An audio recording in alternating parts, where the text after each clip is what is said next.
So here's the story, traders. Over the weekend, with the annual meeting for Berkshire Hathaway, we found out that Warren Buffett sold all of his airline positions. So the question is, Warren Buffett, who is by all accounts the wealthiest, most successful investor ever, he just sold all of his airline positions in United Airlines and Delta Airlines, and I think there were two other airlines that I don't remember off the top of my head. He just sold all of them. Should you? Now, of course, this video is not specific financial recommendations or any stock recommendations, but I'm going to walk you through my thought process for if I agree or disagree with what Warren Buffett ended up doing. Now, full disclosure, folks, I don't know off the top of my head the price that Warren Buffett bought these airline stocks at, but what I do know is, overall, airlines are down 80% since the beginning of 2020, okay? Again, I don't know where he bought these stocks. I don't know if he's up on his position or down on his position, but I do know is so far in 2020, airlines are down 80%. So that's basically all the information I have before me to be able to kind of determine if I think he should have sold all of his airline positions or if he didn't. Now, the questions I'm going to ask and I'm going to think about are much more long-term because, again, in the short term, it's still not 100% clear what's going to happen with this virus, when all economies are going to fully open, when we're really going to get that confidence that people are going to be able to travel again. That's still a little unclear. So when I'm thinking about these airlines specifically, I'm thinking much more long-term, like over 1 year into the future. So here are the questions I'm going to ask myself. The first one is, airlines are down 80% this year. Remember, as an investor or trader, typically we want to buy into weakness and sell into strength. What we've seen right here, assuming Mr. Buffett was in at higher prices, that would be selling in the hole. That would be selling into weakness. Typically, what he's done in the past is he has bought into weakness. If we remember the dot-com bust and the financial crisis of 2008 and 2009, in those situations, Warren Buffett was much more of a buyer into weakness. He didn't do that in this situation. I don't know exactly why, but he didn't do it in this situation. So for starters, if something is at an 80% discount, I would be looking to be a buyer much more than I would looking to be a seller, because how much more is there even to lose? You have so much more upside in a risk to reward type of situation. You want to be a buyer into weakness and seller into strength. Well, again, what he did was he sold into weakness. We want to be a buyer into weakness. So I personally would not sell anything in the hole that much, especially when we consider some of these other types of questions that we're going to ask. So the second question is, will people be flying on planes again in the future? To me, that is a hard yes.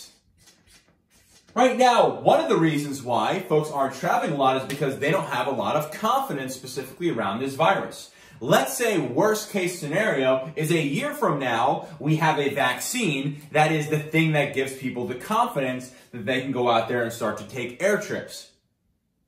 The demand for airplanes is going to be much, much higher in the future. Unless the coronavirus stays with us for many, many years, it's going to be much higher in the future. Is that going to help the stock price? Yeah, it is. Second, fuel costs. Right now, the price of oil is trading at a 30-year low. One of the benefits of being an airline or any consumer of oil is that you can buy crude oil futures contracts and gasoline contracts very far out at the future, and you'll be able to buy those contracts and your fuel costs at 30-year lows. Is that a benefit to airlines, or is that something that is not helpful for airlines? Well, of course, if the price of crude oil or gasoline goes up significantly from here, when economies start to reopen and there's more demand for travel, for construction, for manufacturing, that's going to be a big benefit to airlines because they have the ability, and of course they're doing this, to lock in those very inexpensive 30-year low prices right now today. So if 2 years from now, oil is trading over $50 a barrel, they don't care because they're locked in at $20 a barrel. Will that help airlines in the future? Of course it will, folks. Of course it will, folks.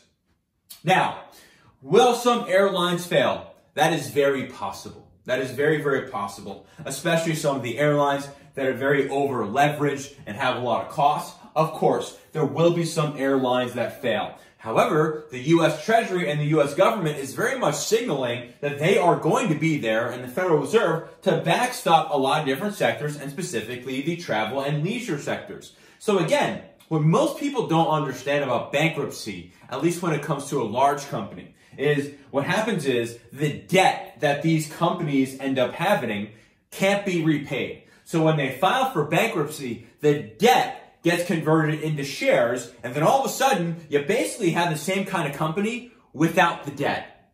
If you are able to do that, and by the way, Delta Airlines, United Airlines, they've all filed for bankruptcy multiple times. And again, before the coronavirus hit back in February 2020, the stocks were way higher than they are now.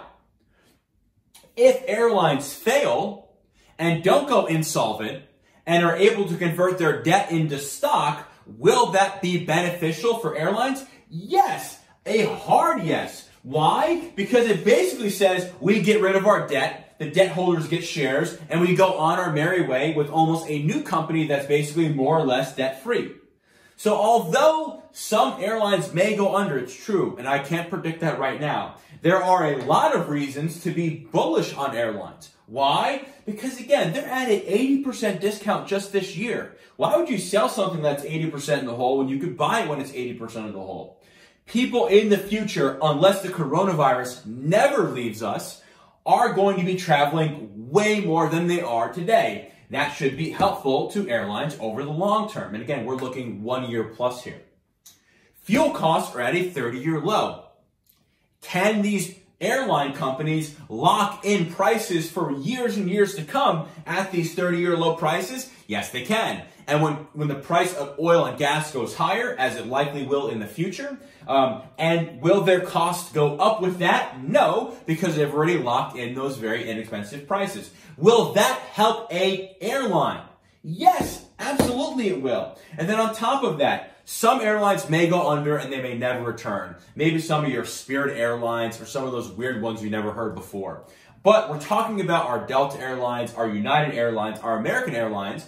Those companies may file for bankruptcy, but the reality is, in the eyes of the U.S. government, at least a few of those are probably too big to fail. And what happens when big companies go into bankruptcy? Well, they just get rid of all their debt. All their debt gets converted into shares, and all of a sudden, you kind of have a brand spanking new company without all the debt. That is a very, very good thing. So if people start spending more on airlines in the future, and their costs do not go up, that is going to be very, very bullish. So in this situation, I disagree pretty strongly with Warren Buffett.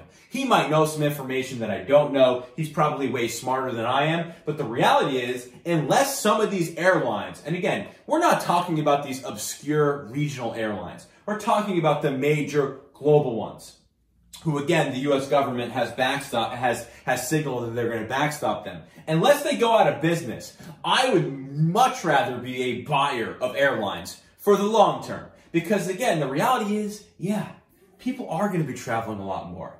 Yes, and their costs are not going to go up when the demand goes up. And of course, that's going to be very good for stocks. And some of these airlines might come out of this as much better companies because their debt's going to get converted into shares and stock. So again, I disagree with Warren Buffett in this situation. Here are the reasons why. And again, I like airlines. I don't necessarily know what's going to happen here in the next 3 to 6 months, but what I can say is if a year from now we get a vaccine and that is kind of the tipping point that gives people the confidence, my guess is airlines are going to do much better. Why? Because they're going to make more money, because the demand is going to be higher, and their costs are not going to go up as that demand goes up. So if you're someone saying, hey, my account's down a lot, but I have a lot of cash right now, what is maybe a good thing to go ahead and consider for the long term? To me, it's actually airlines.